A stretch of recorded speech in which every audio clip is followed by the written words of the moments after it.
Hello and welcome to Byjus Exam Prep IAS. Before we start with our today's analysis, a quick gentle reminder. Byjus Exam Prep IAS has already launched its official Telegram channel. What is that you have to do? Follow the link given in the description box or scan this QR code.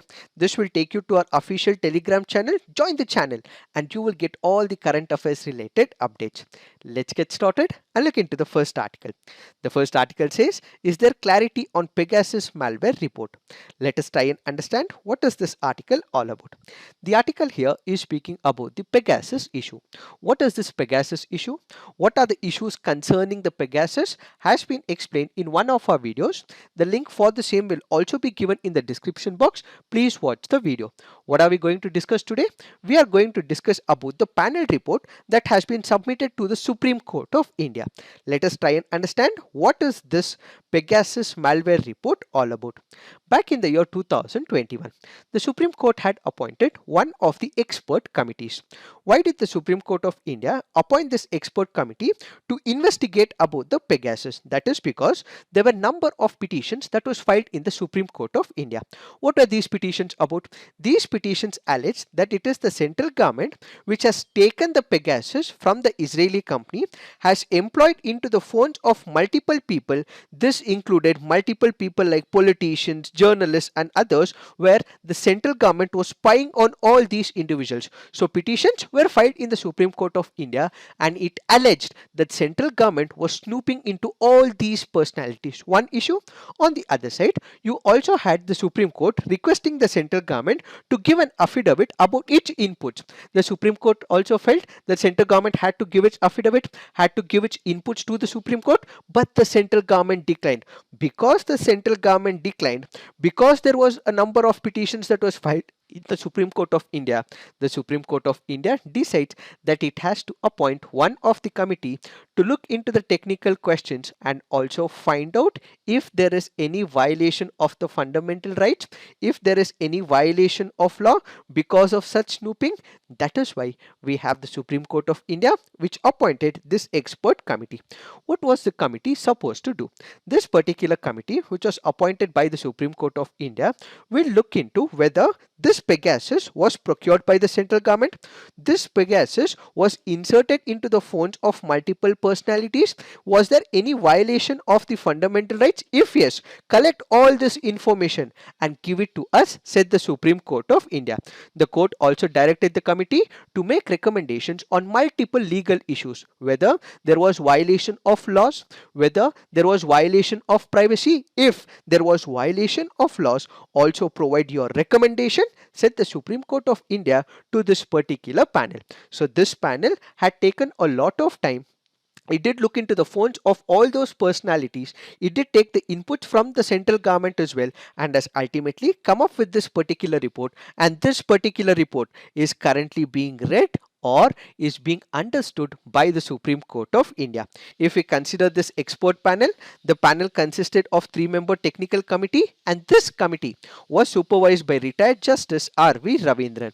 So what did they do? They did come up with their own protocols. They did come up with their own software to test the phones for the Pegasus infection. How did they go about this particular business? They had two key important aspects. One was to find out about the technical details of the probe into the allegation of the Pegasus use. The second was the enhancement of the current laws surrounding the digital surveillance, cyber security and the privacy rights. So on one side, they had to look into the technical aspects. What is this technical aspect? Whether this is a malware, whether this malware was introduced into the phones of all these personalities, whether this is a malware that snatches away the fundamental right of privacy. This was to be looked into by one technical committee, but this will be supervised by the justice as well, and in case there is any violation, such laws will also have to be taken into picture and ultimately recommendations will be made by this particular committee. So this report was given to the Supreme Court of India in a sealed cover.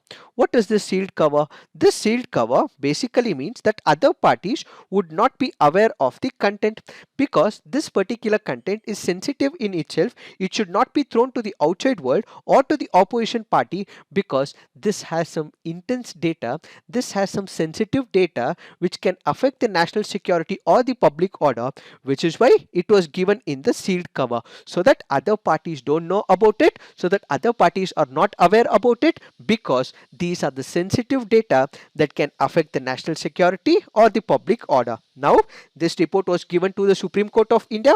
The Supreme Court of India will be looking into this particular report, and as per the initial reading, the court goes on to say that this particular technical committee had found malware in 5 of the 29 devices that it got, but it had failed to determine if this particular malware was Pegasus. So, as per the Chief Justice of India's reading of the report, 5 of the 29 phones that were submitted for examination had shown signs of malware infection, but not necessarily Pegasus. So, they are yet not able to come to the conclusion according to the initial reading made by the Supreme Court of India. So, the Supreme Court of India's initial reading goes on to say that this expert committee was not able to conclusively come to a conclusion that it was this Pegasus which was inserted into the phones of the personality. So, if we speak about the report, as we initially told you, there is something called as a technical report. Then there was another recommendation on the basis of law. What is this technical report? The technical report looked into information relating to the research on the malware, including information that could potentially allow all the criminals to bypass the law enforcement mechanisms. The technical report also contained information about individual devices which have been examined by the committee, and ultimately it understood the entire malware that was introduced, which is to do with the technical aspects. Added to it, there were certain recommendations that were given by Justice Ravindran, and that is to do with the laws. So Justice Ravindran has recommended that the country's cyber security needed enhancement while protecting the right to privacy against unauthorized surveillance. In case there is a private firm and this private firm is resorting to illegal surveillance, in that case they have to be prosecuted. So if there is an individual, if there is a company which is engaging in such snooping surveillance activity, then what should be done to this group? This group should be immediately prosecuted, says Justice Ravindran. Justice Ravindran also recommended that the government should create a mechanism for the citizens to complain about surveillance and alleged implantation. So in case there is an individual or there are a group of people who sense that all of a sudden there is a snooping that is happening on their phone, they have somehow found out it, in that case they should be able to report their instance to one of the grievance addressal officer. So come up with this particular officer, or come up with a mechanism where in case people have the grievance, they come up to this officer, put out their flight as well.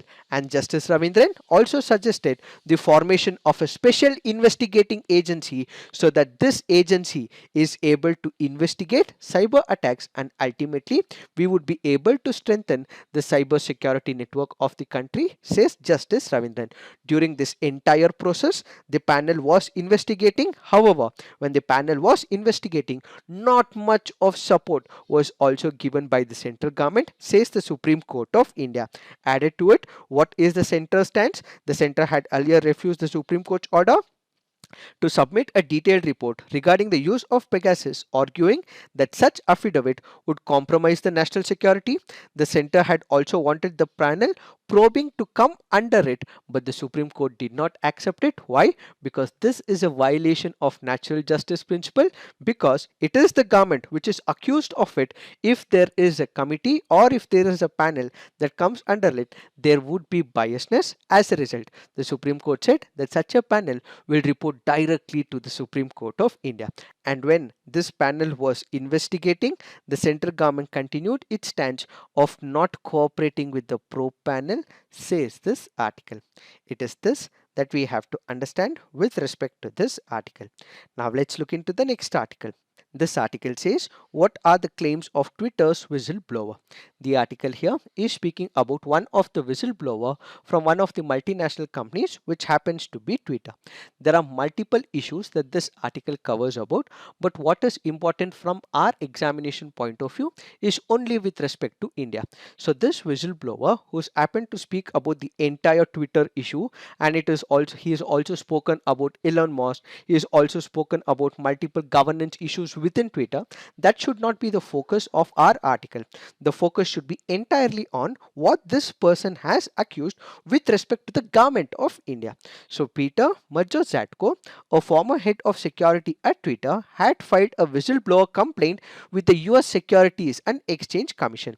So he has spoken about multiple issues that are surfacing within Twitter, but our focus is only with respect to government of India.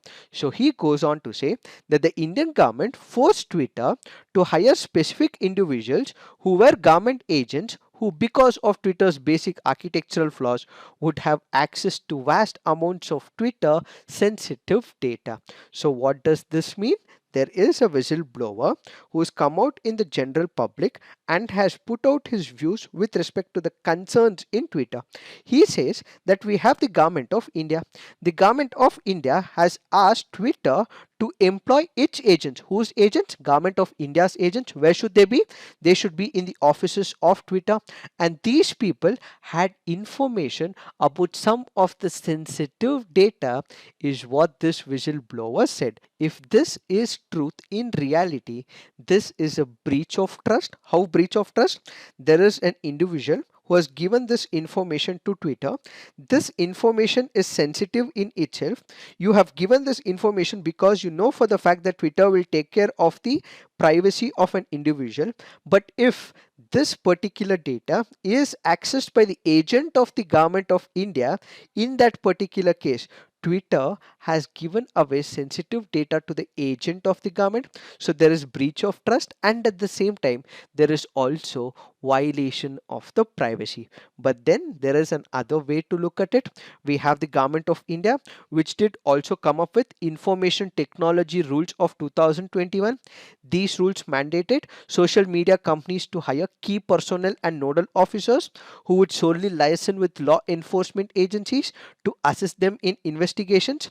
The companies were also required to hire a compliance officer who would ensure compliance with the rules, and a grievance officer who would resolve user complaints. So this article should also be viewed in another way as well. What is it? We have the government of India, which did come up with the information technology rules of 2021. According to this rules, what did the government of India say?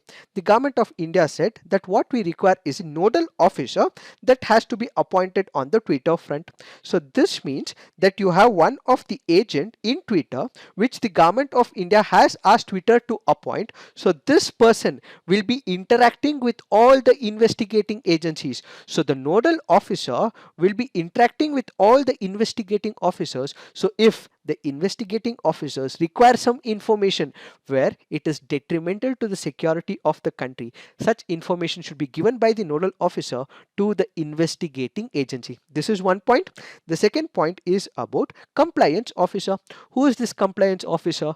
So there are rules and regulations that have been designed by the government of India.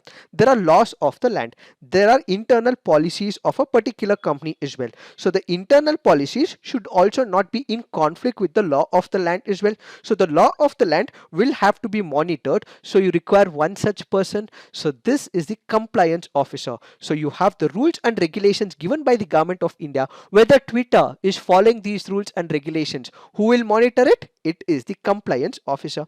And third happens to be the grievance officer. So in case there is an individual who has trouble with Twitter, his privacy is getting violated, something is happening with respect to his dignity as well, he immediately points out to Twitter, and Twitter should be able to attend all his grievances as well. So the government of India had come up with this particular rule.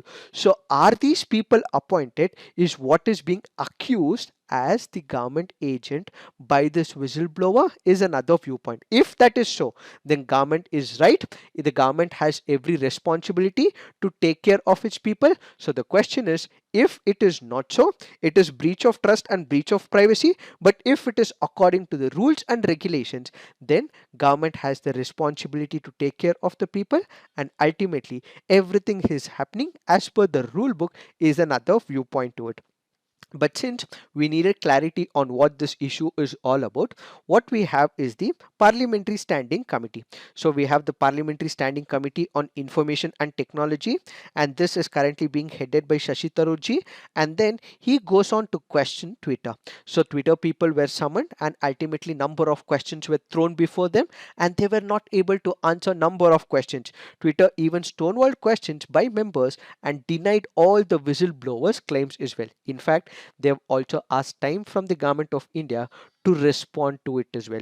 So what were the questions that this standing parliamentary committee asked to the Twitter?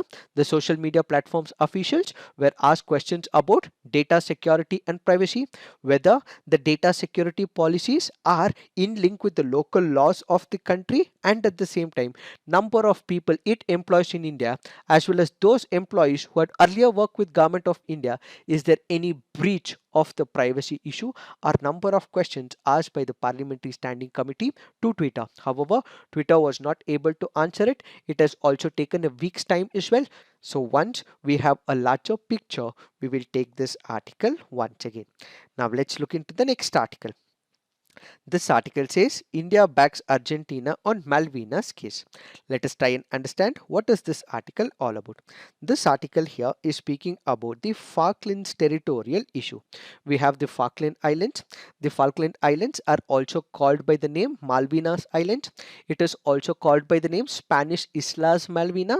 Let us try and understand what is this Falkland Islands issue that is happening between Argentina and United Kingdom.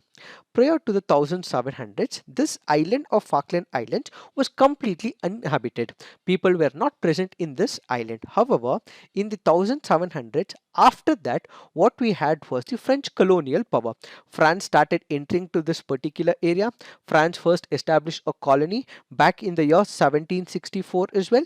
Immediately after France came into this particular island, it was also taken over by the British as well. Initially, there were no people in this island. Then France comes over. It is a colonial power. It explores this particular place. Immediately after France comes in, what we also have is British. They also step into this particular area as well.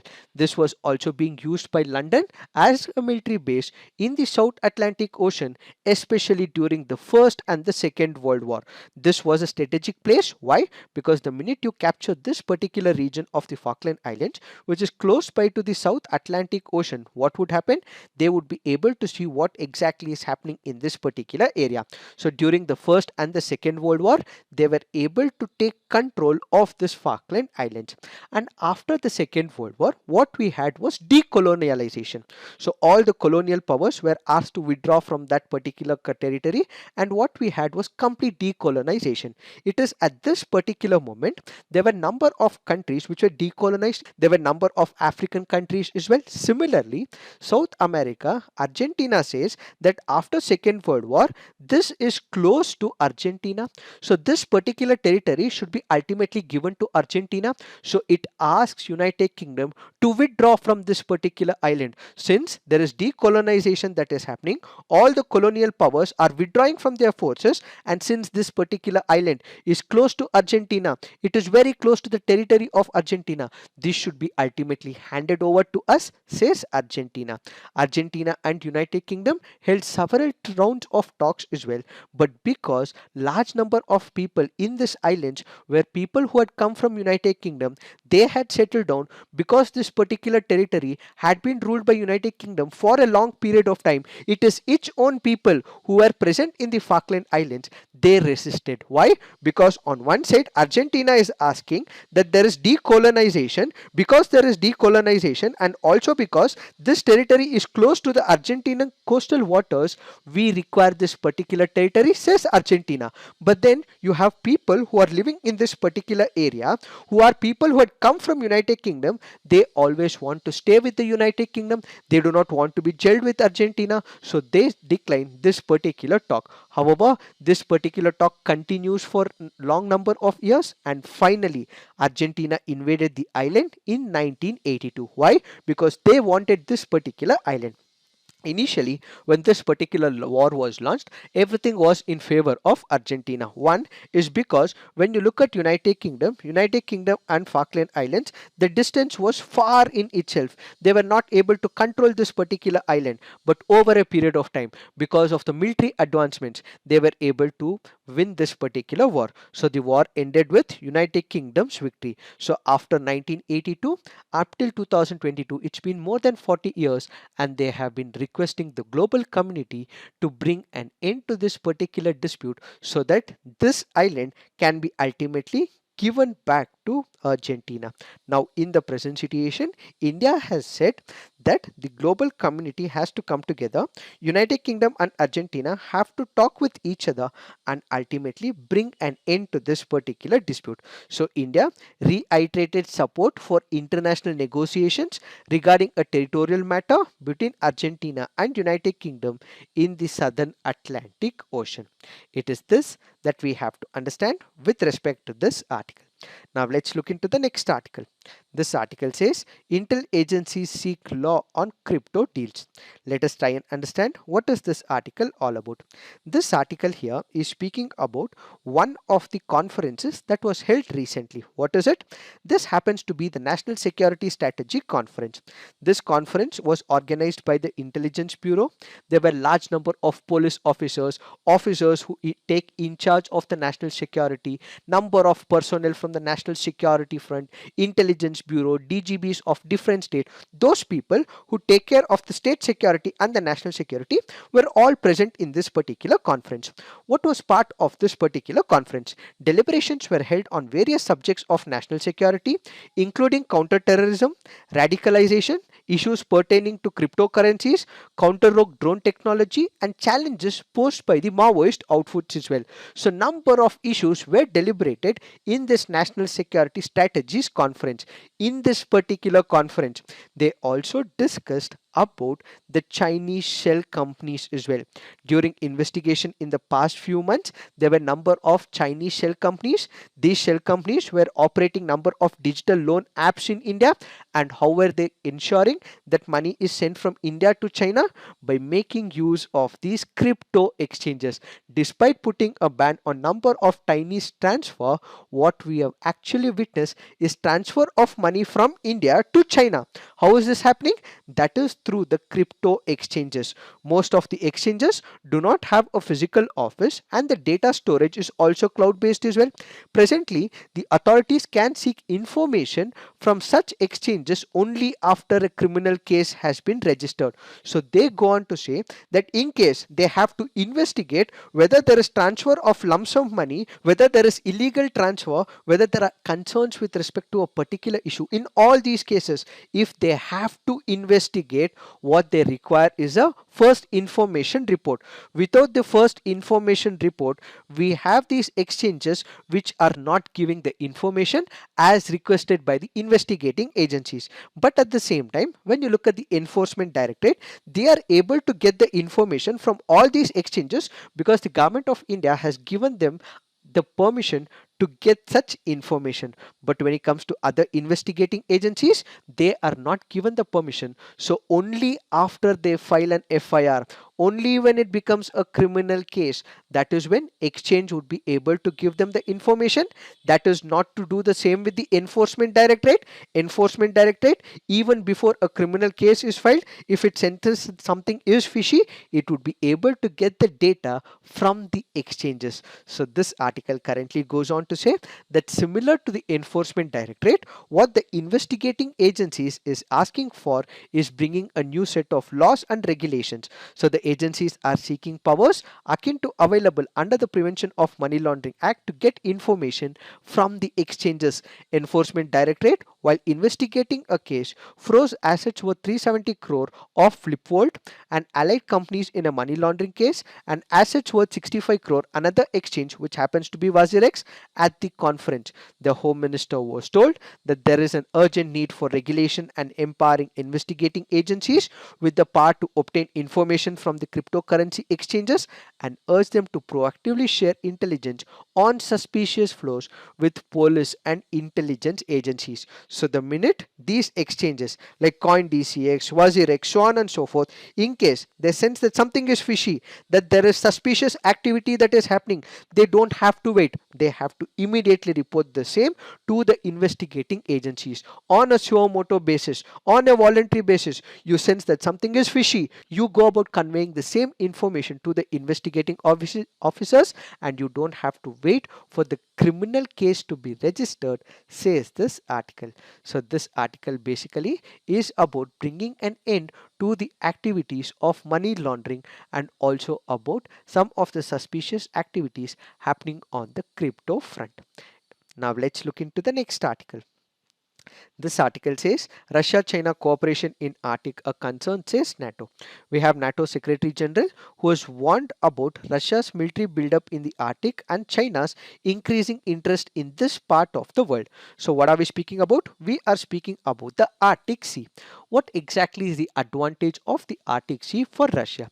The Arctic Sea is extremely rich in minerals. In fact, there have been number of researchers that have been considered, and these research go on to say that about 13% of the world's undiscovered oil reserves is present in the Arctic region, and at the same time the Arctic zone that we are speaking about also contains rich deposits of natural gas, rare earth metals, gold, diamonds, tungsten, mercury. In fact, nickel is also present in this particular area. So Russia's policy in the Arctic is focused on the extraction of the fossil fuels and is also becoming increasingly militarized, says the NATO Secretary General. So Russia has set up a new Arctic command and has opened hundreds of new former Soviet era Arctic military sites, including airfields and deep water ports. Russian military build-up with new bases, new weapon system, and also using High North as a testbed for their most advanced weapons, including hypersonic missiles.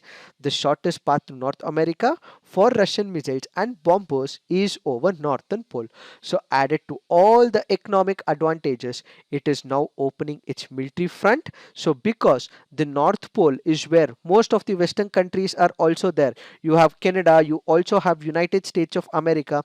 If there are missiles that are tested by Russia along the North Pole, it is the easiest path for them to reach the Western countries, says the NATO Secretary General. Added to it, we also have China as well. China has declared itself as a near Arctic state. China plans to build the world's largest icebreaker and is spending tens of billions of dollars on energy infrastructure research and projects in the north. And at the same time, China is also interested in opportunities where to invest in the mining activities in Russia, and at the same time use this particular route along the Russia to kind of bring about Arctic Silk Road and also conduct military operations with Russia in this particular area. So if we consider Russia and China both have interest in the Arctic region, one happens to be economic, the other happens to be military interest. Both the parties are keen on establishing new trade routes and shipping routes, and they are deepening their strategic partnership, says this article. So climate change is making Arctic more accessible to the militaries, is what is this article all about. Now let's look into the mains practice questions. Analyze the impact of Pegasus spyware on human rights and fundamental freedoms, and discuss the recommendations given by the panel to prevent surveillance. Write a note on Falkland Islands dispute between Argentina and United Kingdom. Please write all your answers on the comment section, and in case you also wish to upload an image, also want to discuss with your fellow pals, visit our Byjus website and you can also upload an image on the website as well. So this is it for today. Thank you for watching. All the best.